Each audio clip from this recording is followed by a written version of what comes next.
This is Iraq, a land steeped in history, with massive oil reserves and a strategic location at the crossroads of civilizations. It is known as the birthplace of agriculture, language, mathematics, and human innovation. Iraq holds a significant place in all major religions and historical records. Approximately 2,500 years ago, Babylon, a city of Iraq, was the most advanced and wealthiest city on Earth. It was an engineering marvel, and even today, researchers are amazed by the knowledge and technology possessed by the Babylonians. The Hanging Gardens of Babylon still remains a mystery, and today it is amongst the 7 wonders of the world. So how did a country that was a hub of civilization and culture for thousands of years has today become a center of war, sectarian violence, and instability? For the past 100 years, Iraq has been engulfed in a fire that is fueling constant instability and turmoil. Today's Iraq is controlled by 5 different groups. The central and southern Iraq, including Baghdad and areas near the Iranian border, is under the control of the Shia group, known as PMF.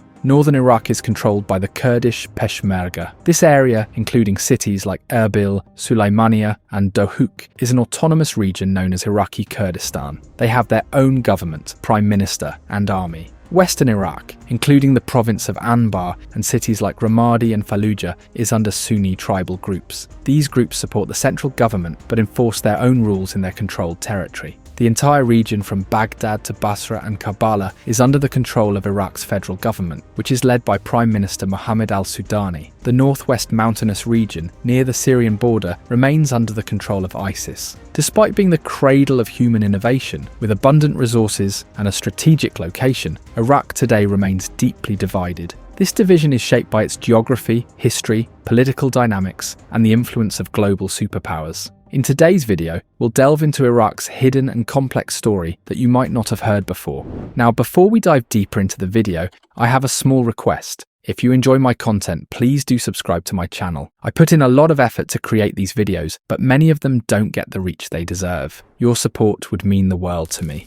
Now let's move on to Iraq's geography. Modern Iraq shares borders with 6 countries. On the eastern side, it shares border with Iran, then with Kuwait in southeast, with Saudi Arabia on the southern side, with Jordan on the western side, with Syria on the northwestern side, and finally with Turkey on the northern side. Much of Iraq's landscape is dominated by deserts, particularly in the western and southern regions. Amidst these arid expanses lie 2 major rivers that have sustained civilizations for thousands of years, the Tigris and the Euphrates River. Originating in Turkey, these rivers flow through Iraq and eventually empty into the Persian Gulf. Their presence has created this lush green region known as the Mesopotamian Plains, one of the most fertile areas on Earth. These 2 rivers are Iraq's lifeline. However, these same rivers have caused disputes between Iraq, Syria, and Turkey. Turkey has built dams on the Euphrates and Tigris, such as the Ataturk Dam and Ilissu Dam, which have significantly reduced the water flow into Iraq. Similarly, Syria has built Tabqa Dam on the Euphrates, further cutting Iraq's water supply. This has led to diplomatic tensions between Iraq and these neighbouring countries. When it comes to natural resources, Iraq boasts the world's 5th largest oil reserves and 12th largest natural gas reserves. Interestingly, the majority of these oil reserves are concentrated in Shia majority regions near Basra and Kurdish majority areas in the north, and this uneven distribution of resources has significantly contributed to Iraq's internal conflicts and civil wars. But so far we've only focused on Iraq's geography. Now, to understand the root cause of its problems, we need to delve into its history.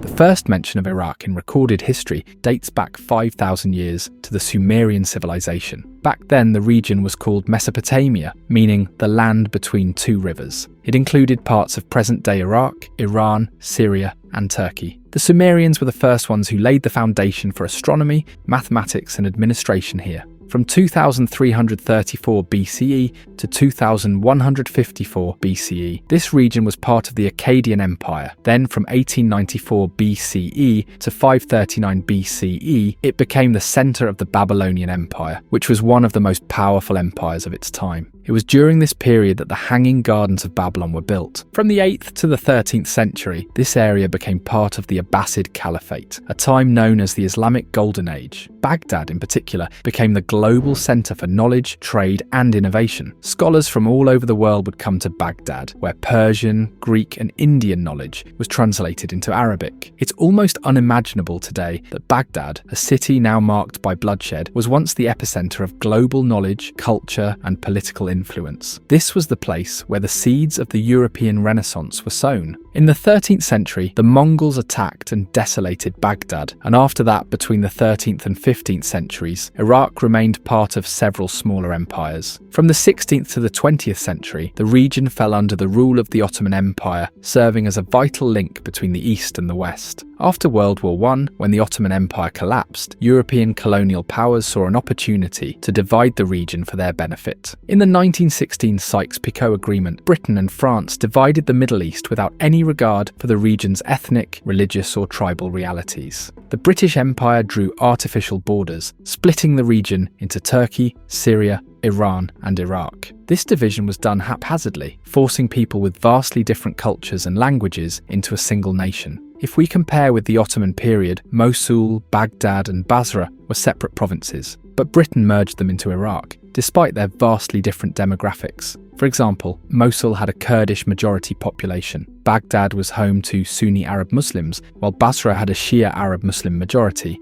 So in the south, Shia Arabs formed the majority, while Sunni Muslims dominated the centre and Kurds dominated the north. Furthermore, Kuwait, which had once been part of Iraq, was also separated. Then, in 1921, Britain installed a Sunni leader, King Faisal, as Iraq's ruler. Putting a Sunni king in charge of a Shia and Kurdish majority country showed that Britain had once again completely ignored the region's ground realities, and the consequences of these decisions haunted Iraq for the next 100 years. In 1932, Iraq gained independence from British control, but its oil industry remained under British influence. From the 1930s to the late 1970s, Iraq faced political instability and military coups. Finally, in 1979, Saddam Hussein emerged as the de facto ruler of Iraq. Saddam promoted Sunni ideology while suppressed the Shia community, which eventually led to the Iran-Iraq War from 1980 to 1988. This was one of the deadliest wars in Middle Eastern history. In 1990, Saddam attacked Kuwait, sparking the Gulf War. As a result, Iraq faced severe sanctions, causing significant economic damage. In 2003, the US invaded Iraq and toppled Saddam Hussein's government. His removal created a power vacuum, marking the beginning of a dark period for Iraq. Thousands of Sunni soldiers lost their jobs, and they were seeing Shia groups gaining power, which fueled their anger.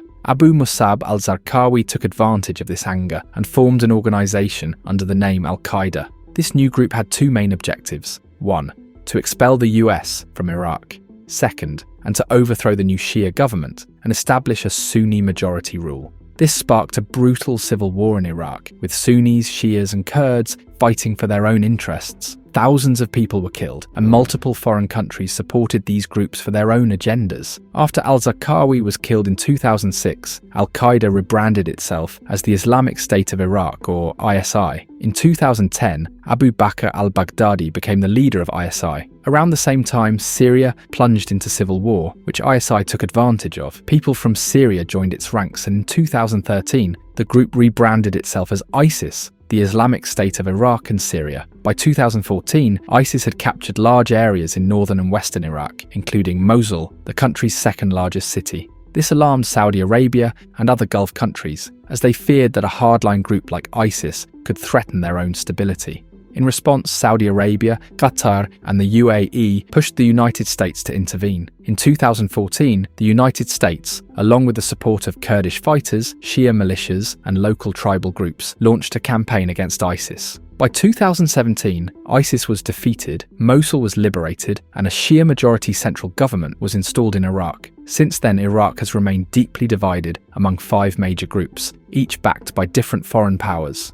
Iran supports the Shia PMF militias and has significant influence over Iraq's central government. Turkey has a complex relationship with Iraq. While it recognizes the Kurdish Peshmerga government in northern Iraq, it opposes the idea of an independent Kurdish state, fearing that Kurds living in Turkey might also demand the same. Turkey often targets Kurdish freedom groups like the PKK with airstrikes to suppress freedom movement, but also provides financial support to the Kurdish Peshmerga because of their role in defeating ISIS. Saudi Arabia and other Gulf countries oppose Iran's growing influence in Iraq and support Sunni tribal groups in western Iraq. They also assist the Kurdish Peshmerga forces in their efforts to counter ISIS. The United States continues to maintain significant involvement in Iraq, even after withdrawing troops, largely due to the country's vast oil reserves, Iran's growing influence, and the ongoing threat posed by ISIS. Other global powers like China and Russia are also interested in Iraq. China is investing heavily in Iraq's infrastructure as part of its Belt and Road Initiative, aiming to create an alternative to the Suez Canal.